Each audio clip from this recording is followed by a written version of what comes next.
حضرت ابراہیم علیہ السلام کی عادت یہ تھی کہ مہمان کے بغیر کھانا نہیں کھاتے تھے. اور یہ بات ذہن میں رکھو کہ جو کھانا مہمان کے ساتھ کھایا جاتا ہے اس کا حساب نہیں ہوگا، چاہے وہ پرتکلف ہی کیوں نہ ہو. تو جب بھی بھوک ستاتی تو کسی شخص کو ڈھونڈ کے لے آتے اور اس کے ساتھ دسترخوان پہ بیٹھ کے کھانا کھاتے. ایک دن ایک مہمان کو ڈھونڈ لائے اور کھانا تیار تھا تو کہا کہ اللہ کا مبارک نام لیجیے اور شروع کیجیے. اس نے کہا میں تو اللہ کو نہیں مانتا. تو کہا کہ میاں تیرا اور میرا رشتہ کیا ہے؟ میں تجھے اللہ کے نام پہ تو کھلا رہا ہوں کہ تو اس کا بندہ ہے، اور اگر تو اس کا نام ہی گوارا نہیں کرتا تو پھر کیا باقی بچا؟ اس نے کہا روٹی کے چند لقموں کے لیے میں اپنے بت سے بے وفائی نہیں کر سکتا.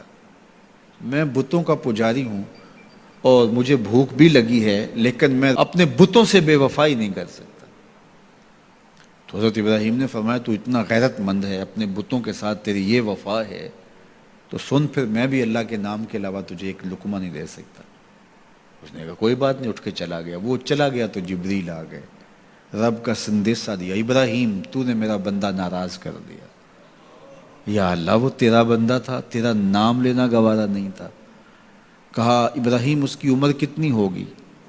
مالک 70-80 کے پیٹے میں ہوگا. تو کہا اتنا عرصہ ہو گیا نا کہ میں اس کو دے رہا ہوں، تم ایک دن نہیں کھلا سکے. اب ابراہیم علیہ السلام ان کو ڈھونڈ رہے، وہ پہاڑ چڑھ رہا تھا تو آواز دی او میاں آ جاؤ کھانا ٹھنڈا ہو رہا ہے. اس نے کہا آ جاؤں گا لیکن تمہارے رب کا نام نہیں لوں گا.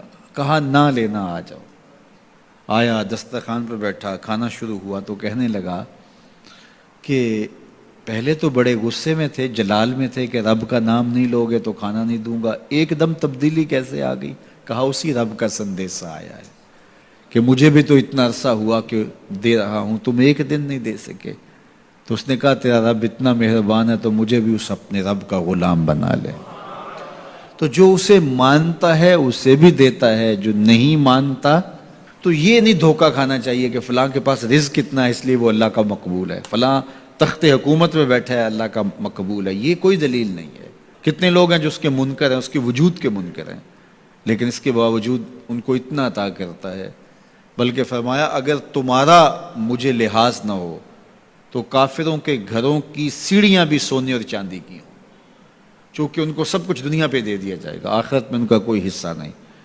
لیکن مسلمان کہیں گے ہم تو پھر مار ہی دیے گئے. تو تمہاری دل جوئی مقصود ہے، تمہارا لحاظ ہے، ورنہ ہم ان کو اتنا دیں کہ ان کے گھروں کی سیڑھیاں بھی سونے اور چاندی کی ہوں. یہ فرعون جو تھا جس نے خدائی کا دعویٰ کیا، بلکہ کہا آنا ربکم الاعلی، میں تمہارا بڑا رب ہوں، اور اپنی پرستش کرواتا تھا. ساری زندگی کوئی بیماری تو دور کی بات ہے، اس کے سر میں درد بھی نہیں ہوا تھا.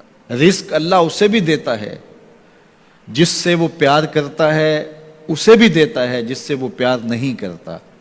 وہ صرف رب المومنین نہیں ہے، وہ رب العالمین ہے.